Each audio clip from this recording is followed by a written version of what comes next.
stop, I promise. Some be on top, I promise. I'm off the block, I promise. 2 caught the drop, I promise. 2 always pop, I promise. 2 never flop. We the cream of the crop, we gon' fill up the lot. Promise, I'm not gon' stop, I promise. Some be on top, I promise. I'm off the block, I promise. 2 caught the drop, I promise. 2 always pop, I promise. 2 never flop. We the cream of the crop, we gon' fill up the lot.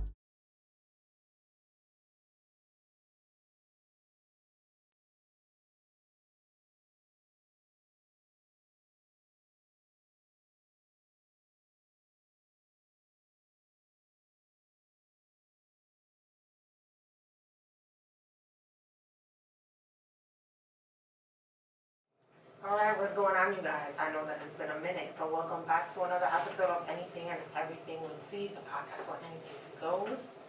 And I have some dope ass guests with me in the building today. I have 3 amazing and talented young men, and I'm going to allow them to introduce themselves. I think we're going to start with Renzo. Renzo, what's up? How you doing today? I don't know. Where should I start? Just who I am? Yeah, just like what do you do and who you are? Who do you like? Okay, D.Renzo. That's me. I'm a recording artist, songwriter, producer, photographer, day trader, just an entrepreneur. I'm an entrepreneur. Heard the vibes. Alright, Matt, we have a recurring guest, Matt Thomas. Yeah. Hey you guys, you guys already know everything about me, but if you don't, so you're new here, you know, you should be at what, like a million downloads right now. My name is Matt Thomas, professional basketball player, college graduate, YouTuber, clothing designer, CEO of a cosmetic line, you know, just yeah. But I can just go on for days, Alright, and then we have Baby TV. I'm a Alright, YouTuber, a model. That's pretty much it. Alright, so basically, I think I just want to start this off with like the craziness that we're living in right now. How do you guys feel about like this time that niggas got condoms on the mics? Like, how do you guys feel about like life now? Anybody take the floor? So how should we do this? Should we gonna raise hands? Nah, just go talk. out there, Niggas just gonna camera talk button? shit. Nah, talk. I think it should be regular. I'm sorry. I think, well, with these condoms on my mic, like I'm not comfortable at all. You know, like I hate wearing masks. Yeah. You know, I hate that I have to walk outside and I feel like Batman. Like, oh my God, I left my mask. You know what I mean? I left my mask. You know, so I hate that. Overall, this is just a different lifestyle. I'm just kind of waiting for it to get back to normal. You know, I gained the quarantine 15, so I'm not really. Yo, Tell me. I gained like 20 pounds. Yo, I swear. No, you don't look like it. I definitely gained weight. It's going to my gut, my stomach. Yeah, I gotta lose that.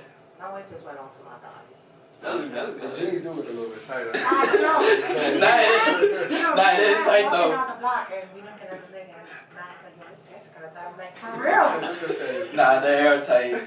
No, but it doesn't look bad. I don't know. I just feel like this is frustrating for me. I feel like it's frustrating because everything that we have taken for granted, the simple things that we used to do, going shopping in the store or just everything is like my kids can't even go to school. I can't. I'm starting school. I can't physically go to school. It's crazy. And it's just the normalcy is gone, and I don't think that there will ever be like, I don't know, like what does that look like anymore? I think it's cap.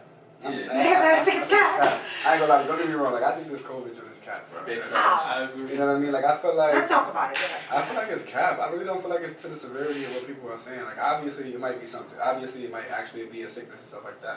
But to the severity, of, you know, people die every day. Word. You know what I mean? Literally. People die every day. Like there's a pandemic going on. Like, oh my God, it's killed 130,000 people. Cigarettes is out here giving people cancer. They're dying at a massive rate, and they're still selling cigarettes. But they want to shut the world down over COVID. Come on, everything is so backtracked. It doesn't even make sense to me. You know what I mean? It's like how can you act like you really care about the health and really care about what's going on, but then produce and put out mass things that kill people? Like, you know what I mean? No, that's a Pesticides. That's a size. First of all, I had a brolic ass tomato the other day. I'm not even lying, and I cut it open, and like everybody knows what a tomato's supposed to look like on the inside, how it has like, this shit was deformed on the inside, and I was like, that's pesticide, we eat that stuff, like, anyway, so, another thing that I want to talk to you guys about, you guys are obviously young black men, and you know, everything that has happened with the Black Lives Matter movement, like, how has that impacted each of you and your daily lives, and how you are going to continue to move forward in life with everything that has transpired?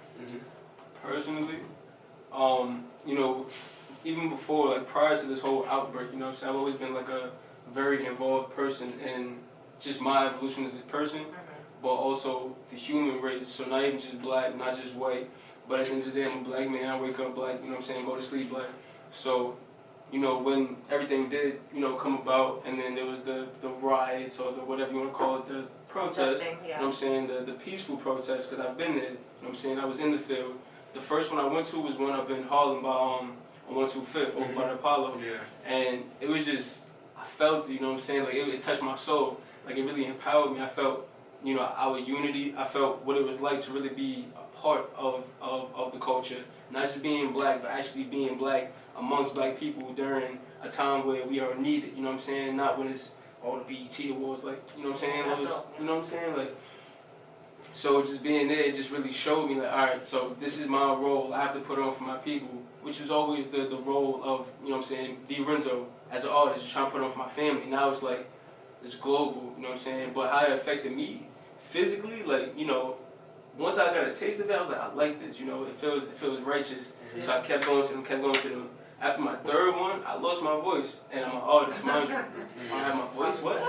Like, I can't even, so it's just like, I couldn't really make songs how I wanted to, like, I couldn't really speak to people, like, it really affected me outside of being there and having to, you know, scream my lungs out already. It's like now when I do have to say more, or do more in other aspects of my life, the fact that I gave so much, it took a lot from me too, if that makes any sense. No, that makes a lot of sense. You know what I'm saying? So it's like, now I can relate it, like, oh man, like, it's a real physical oppression now on my vocals because of how much I had to, you know, emit the energy and explain, like, you understand? Yeah, so that's how I felt.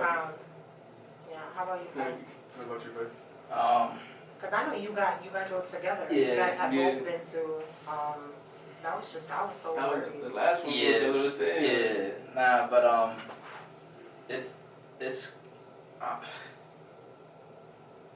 it's crazy, honestly, like, that cops are, like, really killing our people and not going to jail for it. It's just, like, frustrating because, like, you see on the news every day that one of us is getting killed, a brother or sister, whoever, and to a point, it's like, you gotta start watching out for yourself when you see, like, when you're driving or you walking, you always gotta be on alert, just in case a cop do try something on you, or That's scary. I can't plant something on your car or on your person. It's crazy. Yeah, it is. I can't imagine living. I'm obviously not a black woman. I have 2 black children, but just even for the young black men, like all of you guys, I care about all you guys. The fact that I would even have to worry about something happening to anybody that I care about because of the mentality and the mindset of some people, it's just heartbreaking. Nah, yeah, it's crazy. Like for me personally, like I'm big. You know, I'm muscular. So when I walk past, like when I walk past certain police officers, they're scrawny to me. You know what I mean? And I know that if we was to get into like a physical bout, they're not gonna, you know, tough me back. You know what I mean? Yeah. So the thing about it is, it sucks. It sucks. Like, you know, I don't understand why people in NYPD are police officers. You know, out here, if you're not from New York State, I don't understand why you're from Minnesota, but you are NYPD. I feel like if you are from Minnesota and stuff like that, you should be affiliated and work in your own neighborhood. Looking at everything that's going on with the social injustice to the murders and things of that nature is very unsettling. It's very unsettling and it's very uncomfortable that when I walk past a police officer, I make sure that I keep my hands still. Or like I take my hood off so they can see my face, so I can be like, you know, I mean no threat to you. Yeah. So the people that's supposed to protect us are the same ones that's killing us. That's You know what I true. mean? Like, and you know, and everybody throws out that other narrative that black on black murder and stuff like that, which I want to like defuse that whole thing, because you can't say black on black crime, because you never hear Asian on Asian crime, white on white crime, Puerto Rican on the Puerto Rican crime. Like, come on, that's just like, something that you people know say. what I mean? At the end of the day, let's be really honest about what that even is. When people kill of their kind, to me, that's after years of being oppressed, people living in low income, people living in the projects. That's just a lifestyle that people and minorities live. And unfortunately, as a result and a byproduct of that lifestyle, we kill each other. Yeah. So it's fucking human on human crime, nigga. Yeah. It's killing everybody. It's a byproduct of institutional racism. Exactly. And basically their tactics, you know, that it was divide and conquer from the beginning. You know, it was take some, make them go against it, it's less work for us. Yeah. You know what I'm saying? All the things they implemented in the ghettos, all the things even the redlining, like we couldn't get certain homes or public assistance as, you know what I'm saying, the people that aren't of color. It was just like, it was kind of, everything was set up literally to destroy. Yeah, it was just sad. I cried. I was very heartbroken. Like, you know, even for my kids, to try to explain to them, like, the things that are going on in the world. And it just makes me realize that I have to work that much harder. Not only as a mother, but just as an individual to be better. And because I feel like, for all of us sitting in this room, I feel like it is our responsibility to educate other people. I feel like if we want to make a difference, and if we consider ourselves of that stature, and we don't do things only for us but for others, I feel like we are responsible for educating others and helping them become better people. Definitely. So watching all of these things, and it's like, you know, everything came to a head, and it just made me so sad and frustrated that why did this even have to happen? Like, why did it have to get to this point for there to be such a movement? You know what I'm saying? But it's crazy because it's like, it's just crazy because like one thing I always say is I feel like white silence is violence. I feel like if you're a person that's, you know, Caucasian, white, whatever, and you do know that this is wrong, you don't speak up for it. Basically, you're abiding by what's going on. You know what I feel? And everything that's going on now, as far as, you know, what happened with George Floyd, has happened prior to it. You know what I mean? Yeah. It's just that it's being recorded, and social media is just such a big, powerful weapon now. You know what I mean? So now it's just like you're seeing it more consistently. But the thing about it is that people are getting murdered. I mean, like literally murdered. Daylight. And cops Facts, are going facts. on leave. And it's being recorded. You know what I mean? Like it's being. I wonder if black cops were killing white people like this, how long would it take for things to be? You know what I mean? Like it would take the same day. Yeah, not like hours. It wouldn't even. That's not even. What are we talking about? Because we already know. But has it ever even happened? Like, it's never happened, Nah. right? Of course. The fact that it has never happened is just like, look at it. Look at the ratio. Look at the difference. It's like, why though? Like, why? You know what I'm saying? Why is action barely being taken or nothing happening at all? It's just crazy. I think the most important thing is like we cannot control what others do, but we can control what we do. So if we see all this injustice, why is nothing, like we have, you know, like the authorities, like you could do something about it. Why is it taking so long for it? well, they kind of crippled the African American male minds prior to this. You know what I mean? A lot of African American males don't believe that they can stand up for something and actually be better. You know what I mean? Like a person like Renzo, me, you know, Faye or something like that is kind of like a dime, 100 maybe. You know what I mean? Because people don't think that they can make it above. So.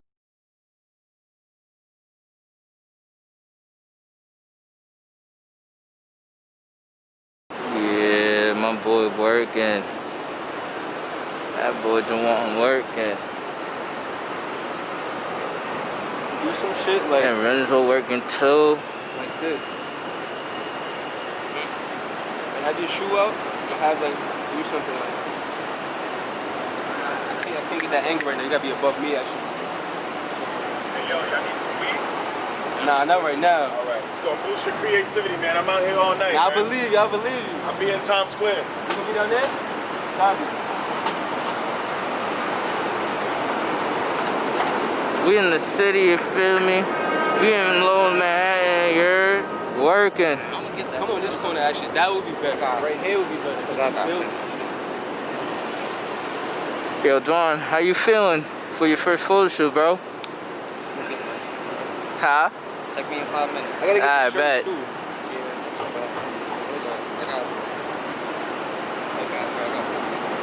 music, right? Yeah, I got my D.Renzo, how you feeling, bro? Man, I'm feeling astronomical. Yeah, Like God. okay, talk your shit. Maybe that got too a little tank. I got chill. You know what I'm saying? We here though, man. NYC, show where we at. We love, baby. Over here.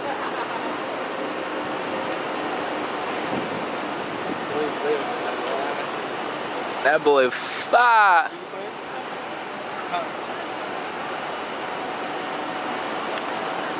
I see you, King. Street Kings working, you feel me? You never took this? No, I was like, I'll put it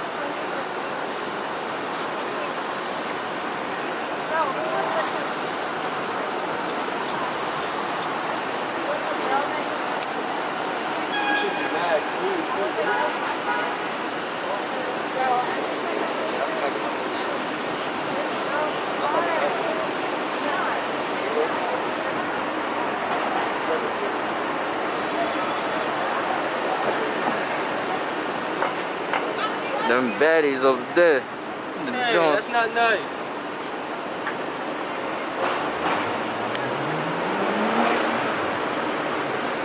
All against the odds. Gulaski collab.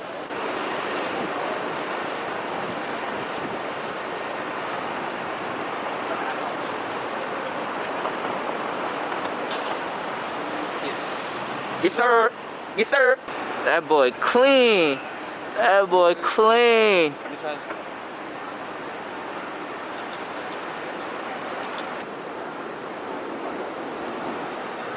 Ooh, nah, that's fire. The scenery is fire. Yes, sir.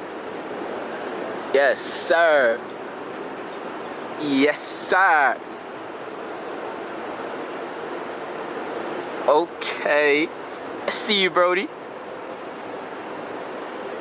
Hey, watch out.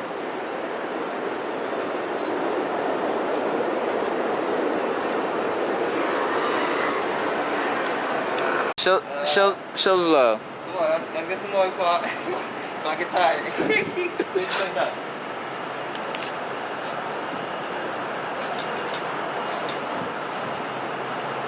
Go move. Yeah.